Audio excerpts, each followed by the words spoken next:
Assalamualaikum. Welcome to another episode of Straight Talk with Rameez. Today I have a very special guest in my program, Dr. Maqsooda Sarfi Shiotni. She is a professor of Faculty of Intercultural Communication, Komosato University, Japan. Ma'am is a citizen of Japan and having her roots in Kashmir. She has excelled a lot in the fields of human resource, in the fields of Central Asian studies, and has extensively worked as a scholar in countries like Mongolia and Japan. She is really what we can say the pride of Kashmir as far as scholarly aptitude and achievements go. It's an honor to interview. Tell us a bit about your early journey. My early journey, I was born and brought up here in Kashmir. I did my schooling here and I did my MA in Kashmir University. That's what is the beginning. Yes. Then you were the first student of the Central Asian studies. Yes, actually, after doing MA, I joined Center of Central Asian Studies as an MPhil student, and I was lucky to have Professor Maqbool Ahmed, who established the Center of Central Asian Studies back in 1980. And I was the first batch.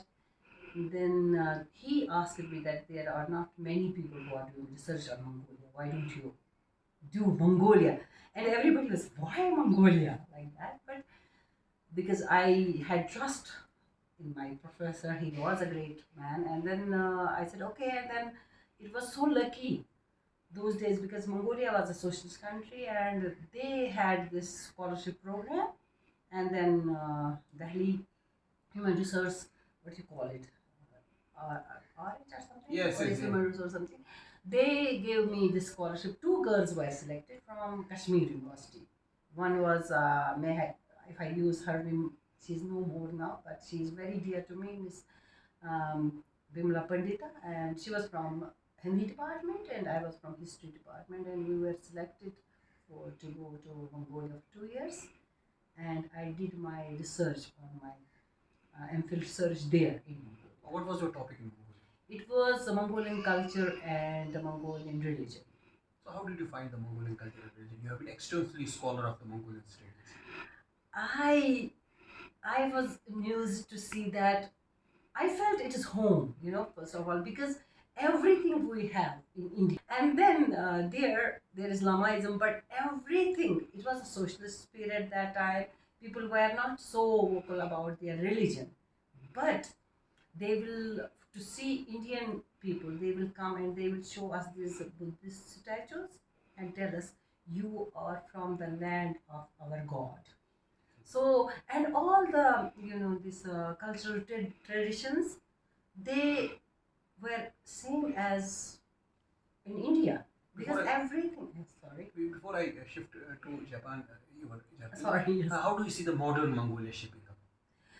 Yes, from after 1989, when they have market economy, it totally changed. It has really, if you talk in good sense, it has progressed a lot. Before, in socialist period, you cannot have your voice, you have to listen only, and then you have to be very cautious to speak. But now there is freedom of speaking is there, they are progressing, they are in every field, and their students, they are in India also, I think nowadays, many of them. And Mongolia has done really wonderful job for India also. It has become, it is our spiritual partner, we call. But the people are yet simple. Yes, they are still, they have not lost that traditional value which they have not lost it, but they are progressing at the same time. Now coming to your real journey of Japan, where you have excelled, you are now the professor in the Faculty of Intercultural Communication in the Komosato University, Tokyo. Tell us, how did Japan happen? This is also another story. When I was in Mongolia as a researcher, I met my would-be husband there actually, and that's how I ended up in Japan. So how has been the teaching experience in Japan? Actually, when I landed there, it was not teaching first. I started business. The reason was that in that part of land where I landed, they did not know much about India. Okay. India was not known so much, and never think about Kashmir. Mhm. They know Kashmir, but it was a sort of conflict Like place, that. something like that. But that was not only Kashmir. But the Kashmir I knew, that my Kashmir is different, and of course my India is different. So then I thought I have to tell them my India, my place of birth, what it is like, and for that I had to do something. And then I started business. I started actually a restaurant, Indian restaurant, which is called Rubina. It is still there. Yes, it is still there. It's now 36 years. And from there, this journey started, and it became it that I had this thing that I will make a restaurant and people will come. They will know they will have Indian cuisine, and because it is the food is the gate to the culture. So this window will be open and they will know, and it turned a cultural hub, cultural place. It became a cultural place where all the ambassadors, all the foreigners, everything mm, just visited me. Even our uh, prime minister of Japan, not only one, many of them, and our ambassadors, our scholars from India, everyone visited that place, and it became a place of culture where we discussed all business. Business talks were going. The academic part was there. Everything was there. It started from there. So and then after doing business for about 20 years, I did not, at the same time, I did not leave my research. Exactly. I did not leave that.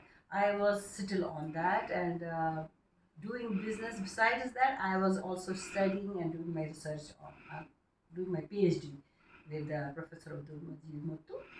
He was my guide that time. So in 1999, I got PhD from this Kashmir University. So that's how the journey is going. Still, it's going on. How has been the experience with Japanese students been? This is very interesting question.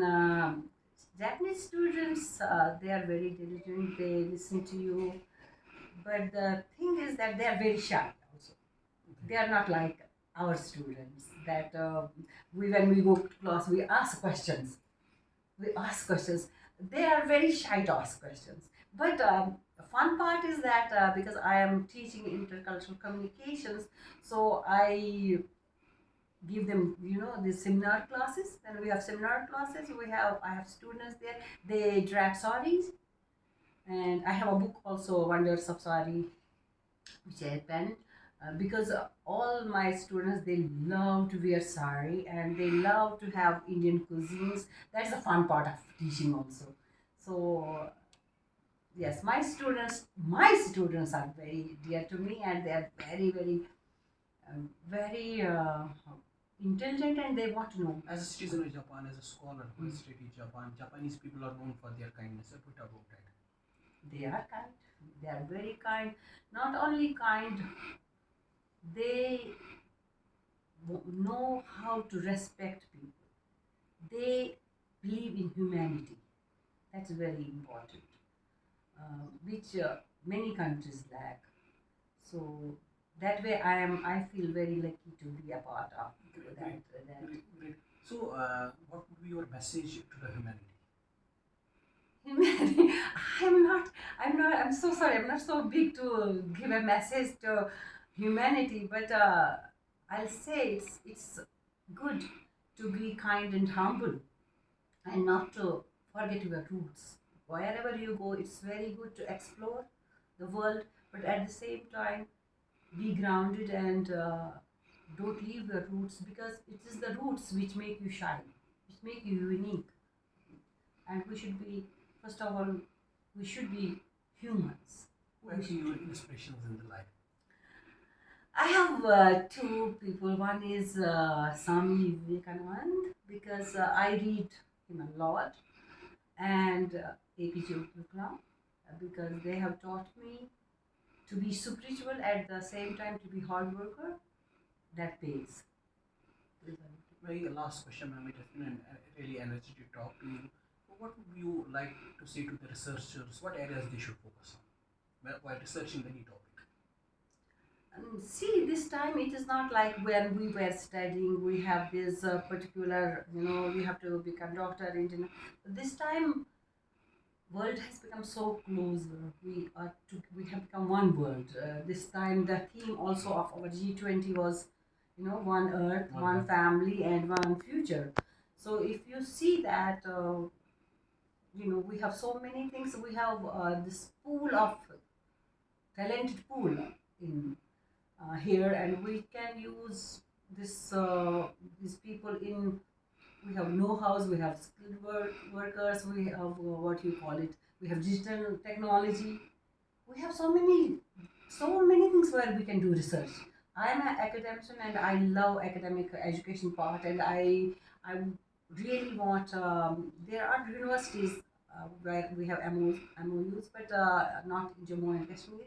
I want to have that also. One more question, last question before we close down. What are your future goals? Uh, yes, future goal. That's I was going to tell you that I want to have a cultural center, a Japanese cultural center in Kashmir, and if possible, I will request the authorities here to have a Japanese language department if possible, because we have so many students all over India in Japan, and I don't see many students and from Kashmir, Jammu Kashmir, and I would love to have such sort of thing happen here. And one more thing, I am planning to have this international conference on Mongolia, on medicine side, and next year, inshallah, if possible. Thanks a lot.